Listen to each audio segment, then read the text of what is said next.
Hello, good morning everyone. সবাই কেমন আছেন? আশা করবো সবাই অনেক বেশি ভালো আছেন, আমিও ভালো আছি।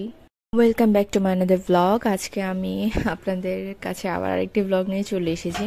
তো আজকে সকালবেলা ঘুম থেকে উঠে প্রথমে আমি কলেজে যাব, কারণ আমার এক্সাম এখন আরও 2টা বাকি আছে, মানে আজকে একটা আর বৃহস্পতিবারে আরেকটা।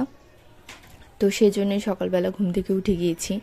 আর আমি উঠে যাওয়াতে টিউবও একটু নড়াচড়া করছিল, ও হয়তো বা বুঝতে পেরেছিল যে মা পাশে নেই, সেই জন্য। কিন্তু কি আর করার, পরে ওকে আবার ঘুম পাড়িয়ে দিয়ে উঠে আমি রেডি হয়ে গিয়েছি। এখানে একেবারে ব্রেকফাস্ট করে রেডি হয়ে গিয়েছি, এখন জাস্ট বাসা থেকে বেরিয়ে যাব। আজকে আমার অনেক বেশি লেট হয়ে গিয়েছিল, বাসে উঠতে উঠতে 9:17 মতো বেজে গিয়েছিল, 10টায় এক্সাম। মানে কি বলবো, এত লেট কিভাবে হলো নিজেও বুঝিনি। আর এখানে মা জানালা দিয়ে, রান্নাঘরে জানালা দিয়ে আমাকে টাটা দিচ্ছিল, ডাক দিয়েছিল পিছন থেকে। তো আমি ফিরে আবার একটু ভিডিও করেছিলাম মাকে। তো এই তো এরপর বেরিয়ে গিয়েছি। এখানে ফার্স্টে আমি বেরিয়ে অটোর জন্য ওয়েট করছিলাম। অটোতে উঠে গিয়েছি, মানে আমার বাসার সামনে থেকে অটো একেবারে বাস স্ট্যান্ড পর্যন্ত চলে যায় আর কি। তো সেই জন্য আমি এভাবেই যাই। তারপর এখানে এসে আমি আবার আমার আরেকটা ফ্রেন্ডের জন্য ওয়েট করছিলাম। এখানে আমি আর আমার একটা ফ্রেন্ড অলরেডি ওয়েট করছি ওর জন্য। তো ও আসলে বাসে উঠবো। এরপর এই তো বাসে উঠে গিয়েছি, এখন একেবারে ডিরেক্ট চলে যাব কলেজে। তো কলেজে আসলে এক্সামগুলো দিচ্ছি, ভালোই হচ্ছে। মানে এক্সাম দিলে আসলে অনেক কিছু রিভাইজ হয়ে যায়, সেজন্য আর কি। তবে খুব বেশি একটা পড়ার টাইম পাচ্ছি না, কারণ এত কিছু একসাথে মেনটেন করাটা একটু টাফ হয়ে যাচ্ছে আমার জন্য। মানে কি বলবো, বাসায় যে নিজের প্র্যাকটিস করাটা সেটা আমার খুবই কম হচ্ছে। তো যাই হোক, সব কিছু একসাথে মেনটেন করতে হবে, কিছু করার নেই। কারণ এখন হাই টাইম, এখনই সব কিছু করার টাইম, এখনই আমার কেরিয়ার গড়ার সব থেকে উপযুক্ত সময়। তো সেটাকে যতটুকু সম্ভব, যত কষ্ট হোক, কাজে লাগানোর চেষ্টা করছি, দ্যাটস ইট আর কি। আর কলেজে আসলে যাচ্ছি, কষ্টই হয়ে যাচ্ছে একটু। একটু টেনশন হয় যে আসলে শেষমেশ কি হবে। তো এইটাই আর কি, যে আমার মা সবসময় একটা কথা বলে যে কষ্ট করলে সেটার ফল অবশ্যই ভালো হয়। তাই একটু কষ্ট হলেও ভালো হচ্ছে, মানে ফিউচারের জন্য ভালো হচ্ছে আর কি। এই তো।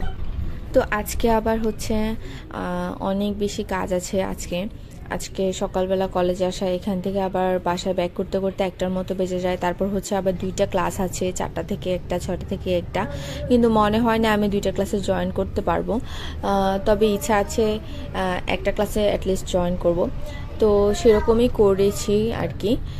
একটা ক্লাসে জয়েন করেছি, আরেকটাতে করতে পারিনি। তার কারণ আজকে একটা বিয়ের দাওয়াত আছে।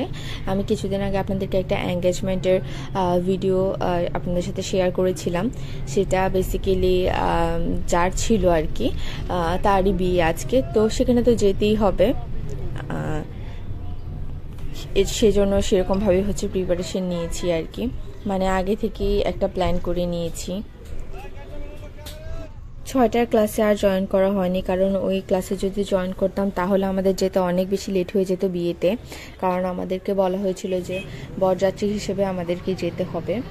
তো সেই জন্য আসলে বরযাত্রী হিসেবে গেলে তো সেরকমভাবে একটু প্রিপারেশন নিতে হয়, বুঝিনি। তো তারপরও লেট হয়েই গিয়েছিলাম, কারণ 4টা থেকে যে 6টার ক্লাসটা সেটা শেষ হতে হতে অলমোস্ট 6:30 বেজে গিয়েছিল। তো লেট হয়েই গিয়েছে আলটিমেটলি। কিছু করার নেই, এরকম হয়ই। তো তারপর আমাদের ওখানে 8টায় যাওয়ার কথা ছিল, 8:30 বেজে গিয়েছে। তারপর সেখান থেকে বরযাত্রী আমরা 9টা, 9:30 মতো বেজেছে বের হতে হতে। আর তাছাড়া আমি আগেও বলেছি যে হিন্দুদের বিয়েতে অনেক বেশি রিচুয়ালস থাকে, তাই আসলে বিয়েটা অনেক বেশি সময় সাপেক্ষ। আর এই তো এই করতে করতে চলে এসেছি ক্যান্টনমেন্ট। তো তারপরে কলেজেও চলে এসেছিলাম, এক্সামও দেওয়া শেষ। অনেক লেট হয়েছে এক্সাম হলে ঢুকতে, অলমোস্ট 10:10 বেজে গিয়েছিল আমার। তারপরও মনে করি যে তাড়াতাড়ি চলে এসেছি, কারণ 9:30টায় বাস থেকে রওনা হয়ে 9:10, মানে 10:10-এর মধ্যে ক্লাসে ঢুকতে পারাটা আসলেই ভাগ্যের ব্যাপার ছিল, কারণ অন্যান্য দিন অলমোস্ট 45 মিনিটের মতো লেগেই যেত। তো যাই হোক। এই তো এক্সাম, আমি আসলে একটু তাড়াতাড়ি বেরিয়ে গিয়েছিলাম, মানে 5-10 মিনিট আগে বেরিয়ে গিয়েছিলাম এক্সাম দিয়ে। তো আমার ফ্রেন্ড আবার হচ্ছে পুরো টাইমটাই এক্সাম দিয়েছিল, সেজন্য আমি বের হয়ে এখানে শহীদ মিনারের নিচে সিঁড়িতে বসেছিলাম আর কি। আমি আবার অ্যাকাউন্টিং ডিপার্টমেন্টের আরো 2টা মেয়ে আছে যারা কুমিল্লা থেকেই আসে, তো তারাও আমার সাথে বসেছিল। তো তার মধ্যে আবার একটা মেয়ে হচ্ছে, একটা মেয়ের মানে মেয়ের না, মানে ও হচ্ছে এই বিড়ালটাকে সবসময় খাবার টাবার দেয়, একটু আদর টাদর করে, এটা কলেজেরই বিড়াল। তো ও বিড়ালটা হচ্ছে ওকে দেখে দৌড়ে এসেছে, ও আবার হচ্ছে কেক বের করে দিয়েছে ওকে, অনেক দুষ্টামি করছিল ওর সাথে। বিড়ালটা খুবই কিউট ছিল, আমার ভালো লাগছিল দেখতে। আমার অনেক ইচ্ছে ছিল ত্রিবের জন্য একটা বিড়াল আনবো, একজনের সাথে কথাও বলেছিলাম বিড়াল আনা নিয়ে, কিন্তু পরে হচ্ছে শেষমেশ আর হয়নি আর কি। মানে হয়নি, সবকিছু মিলিয়ে হয়নি, কারণ আমি তো টাইম দিতে পারছি না প্রপারলি ঘরের মধ্যে। তো যেহেতু যে জায়গায় আমি বাসায় থাকবো না, তো বিড়ালটা আসলে মেনটেনেন্সেরও একটা বিষয় থাকে, সবকিছুরই আসলে একটা বিষয় থাকে আর কি। তো ত্রিভের ভালো লাগে বলেই আনতে চেয়েছিলাম, কিন্তু ত্রিভও আসলে এটাকে দেখে কেমন, মানে সবসময় ঘরে থাকবে, কেমন রিয়েক্ট করবে, ওকে ধরতে চাইবে, বা ত্রিভকে যদি কামড় টামড় দেয়, সে ধরনেরও একটা চিন্তা ভাবনা মাথায় ঘুরছিল আর কি। তো ভাবলাম যে ত্রিভ আর একটু বড় হোক, অ্যাটলিস্ট ওকে কিছু একটা বললে যখন বুঝবে, মানে এখনো বুঝে, তবে সেরকম প্রপার বুঝটা তো ওর হয়নি, কারণ অনলি 1.5 বছর ওর। তো যখন প্রপারলি একটু বুঝবে, বা ও বিড়ালটার কেয়ার করতে পারবে, বা অ্যাটলিস্ট কেয়ার করুক বা না করুক, বিড়ালটাকে নিয়ে অনেক বেশি মানে কি বলবো, অনেক বেশি এক্সাইটমেন্ট দেখাবে না, বা এটাকে নিয়ে দুষ্টামি কম করবে, এরকম যখন ওর বয়সটা হবে তখন আর কি আনবো।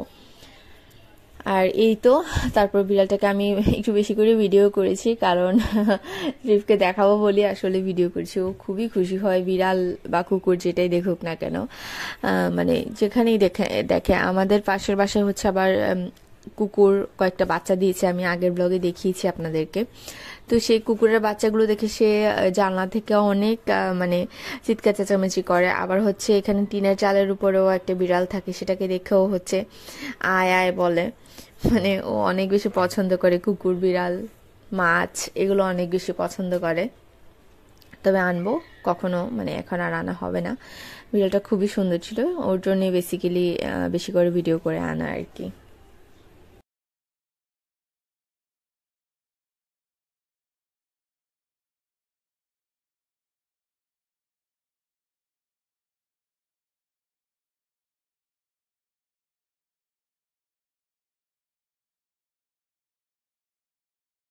এই দেখেন কত কিউট করে বসে আছে। আমি কোথায় যেন পড়েছিলাম এরকম যে মানে বাসার মধ্যে যদি বিড়াল থাকে তাহলে বাসার মধ্যে অনেক পজিটিভ এনার্জি হচ্ছে অ্যাট্রাক্ট করে, নেগেটিভ এনার্জিগুলো বাসায় থাকতে পারে না।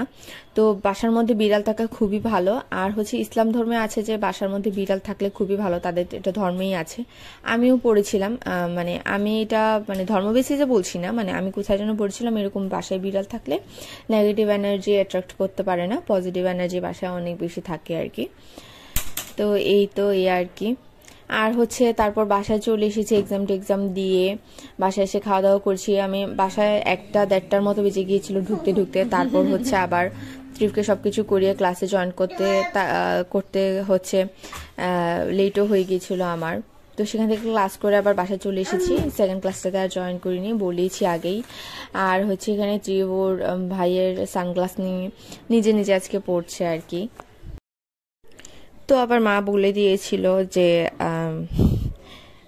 আসো এখানে আমি পড়িয়ে দিই, তুমি উল্টা পড়ছো আর কি। তো এই তো ওকে এগুলো পড়িয়ে দিচ্ছিল বারবার। আর এইখানে হচ্ছে সাত্বিকা অলরেডি রেডি হচ্ছে, আমিও রেডি হয়ে গিয়েছি। আমি আর ভিডিও করার টাইম পাইনি আমরা কেমন রেডি হলাম, তো কারণ ট্রিপকে রেডি করতে হয়, বাসা সব কাজ করতে হয়। একটা বাচ্চা থাকলে আসলে কাজ সবসময় ডাবল হয়ে যায়, সেটা কি বলবো। তা এই যে ত্রিভ হচ্ছে আবার ক্যাপটা রাখতে চাচ্ছে না, ওর মিমি হচ্ছে ক্যাপটাকে ঠিক করে দিতে চাচ্ছে। আর এই যে এত বড় ব্যাগ নিয়ে নিয়েছে, কারণ এটার ভিতরে সবকিছু ত্রিভের জিনিসপত্র, ফিডার, ড্রেসেস, ডাইপার, এভরিথিং। শুধু জাস্ট আমার যেটা কষ্ট হয় না সেটা হচ্ছে খাওয়া নিয়ে, কারণ ওকে যেহেতু আমরা নর্মাল খাবার খাইয়ে শিখিয়েছি, এটা ডাক্তারের পরামর্শই করেছিলাম। তো এখন দেখছি যে আসলে ভীষণ কাজে লেগেছে জিনিসটা। অ্যাটলিস্ট খানা নিয়ে আমার কোনো টেনশন করতে হয় না। বা অনেকে দেখি যে অনেক বাচ্চা যার বাবা মারা হচ্ছে এরকম ওদের আলাদা যে খাবারটা থাকে সেটা নিয়ে আসলে সেটা ক্যারি করতে হয়, সেটা রাস্তায় বা যেখানেই থাকুক না কেন বানিয়ে দিতে হয়, তারপর হচ্ছে বাচ্চাদেরকে খাওয়ায়। তো এই জিনিসটা আসলে একটু কষ্টই হয়ে যায় আর কি। তো এই আর কি, আমাদের সেই কষ্টটা হয় না। আর এই যে আমি হচ্ছে মার একটা জামদানি শাড়ি পরেছিলাম। আসলে আমার যত ড্রেস আপ যা আছে সবকিছু আমার কাছে মনে হচ্ছে যে ভেসে গিয়েছে বন্যায়। তো মনে হয় না সেগুলো পাবো আর কখনো। মানে কোনো এক লোভী পার্সন, কোনো কিছু লোভী পার্সনরা হচ্ছে সবকিছু গিলে খেয়ে বসে আছে। যাই হোক, আবার আস্তে আস্তে অনেক জিনিস ছিল আমার, আস্তে আস্তে সবকিছুই হবে। আর যদি পাই তাহলে তো পেলামই। যাই হোক, কেউ যদি আমার এগুলো নিয়ে সে আমার ভাগ্য কেড়ে নিতে পারবে যদি মনে করে থাকে, তাহলে নিক কেড়ে। আর এখানে আর কিছু বলার নেই। ও আচ্ছা, যাই হোক, আমি যাদের কথা বলছিলাম তারা আবার বলেছিল এরকম কথাবার্তা আমি নাকি না পেয়েছি, কখনো এত ভালো জিনিস দেখিনি, এটা সেটা অনেক কিছু। তারপর মানে অনেক কথাই আর কি। আবার অনেক কথা শুনেছি যে ব্র্যান্ড ফ্যান্ড, মানে মানে কি বলবো আর, নিজের কাছেও লজ্জা লাগে এই ধরনের কথাগুলো মানে বলতে। মানে আমি নাকি ব্র্যান্ড ছাড়া পড়ি না, আমার নাকি অনেক অহংকার, ব্র্যান্ড ছাড়া পড়ি না। মানে আসলে বিষয়টা কি, মানে অনেকে আছে একটা কম দামি জিনিস দেখবেন পরে সেটাকে ফুটিয়ে তুলতে পারে, আবার অনেকে হচ্ছে হাজার ব্র্যান্ডেড ড্রেস পরে ফুটিয়ে তুলতে পারে না। আর যারা এই ধরনের কথাগুলো বলেছে তারা আমাকে এখনো পর্যন্ত চিনতেই পারেনি। কারণ সেটা আমি আসলে অহংকার থেকে বলছি না। আমাকে যদি আপনারা 300 টাকারও একটা জিনিস দেন, সেটাকে কিভাবে ফুটিয়ে তুলতে হবে, একটা ব্র্যান্ডেড ড্রেস আপ করা মানুষের সাথে যদি আমাকে পাশে দাঁড় করানো হয়, তারপরও মানুষ বলবে যে এটা বেটার। কারণ আমি জানি মানে আমার মধ্যে ওই মিসম্যাচ বিষয়টা নেই। আমার ম্যাচিং সেন্সটা ভালো আছে। এগুলো জাস্ট আমি বলছি এই জন্য, কারণ যেহেতু আমাকে এভাবে বারবার এক্সপ্লেন করাই হচ্ছে আমি এরকম সেরকম, তো এখন সেজন্য আসলে বলতেই হয় কথাগুলো। এই জন্যই বলছি কারণ আমি জানি যে তারা আমাকে স্টক করে, তারা শুনবে, তারা সবকিছু শুনে জানে আমাকে স্টক করে, আমি সবকিছুই জানি। আমি আসলে তাদেরকে কেয়ার করি না, কেয়ার করছি না, ইভেন ইন ফিউচারেও কেয়ার করব না। তারা বলে যে অহংকার বেশি, আমার ইগো বেশি কাজ করে। বিষয়টা কি আমার ইগো কাজ করে নাকি আমার উপরে তারা চড়াও হয়েছিল প্রথম থেকেই, যার জন্য আমি আসলে নিজে পালিয়ে বাঁচতে চেয়েছি সেসব থেকে, কোনটা? তো যাই হোক, যারা বুঝার তারা তো বুঝেই, তবে মোস্ট অফ দ্য পিপল আমাকে বুঝে জানে। কারণ হচ্ছে অনেকেই আমাকে ছোট থেকে চেনে, অনেক আগে থেকে চেনে, আমি কেমন সেটাও চিনে। তো এখানে আলাদা করে বলার কিছু নেই। তো এই তো বিয়ে বাড়িতে চলে এসেছি আমরা, এখন হচ্ছে বরযাত্রী চলে যাব। তো আজকের ব্লগে আমি আসলে এইটুক পর্যন্তই দেখালাম, এর থেকে বেশি কিছু দেখাইনি। বাকি বিয়ের ব্লগটা হচ্ছে আমি পরের দিন আপলোড করবো। ততক্ষণ পর্যন্ত আপনারা সবাই চোখ রাখবেন আমার ব্লগে।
রিচুয়ালস মেনটেনেন্স হয়ে গেল, এবার হচ্ছে বর গাড়ির জন্য ওয়েট করছে। তো আমার আজকের ব্লগ এই পর্যন্তই ছিল। নেক্সট ব্লগে অবশ্যই চোখ রাখবেন, কারণ হচ্ছে আমি সবকিছু বিয়ের সবকিছু ইন ডিটেলসে পরের দিন আপলোড করব। তো ততক্ষণ পর্যন্ত সবাই ভালো থাকবেন, সুস্থ থাকবেন, আর আমাকে সাপোর্ট করবেন। যারা এখনও আমার চ্যানেলটিকে সাবস্ক্রাইব করেনি তারা অবশ্যই সাবস্ক্রাইব করবেন। সবাই অনেক বেশি ভালো থাকবেন। টাটা।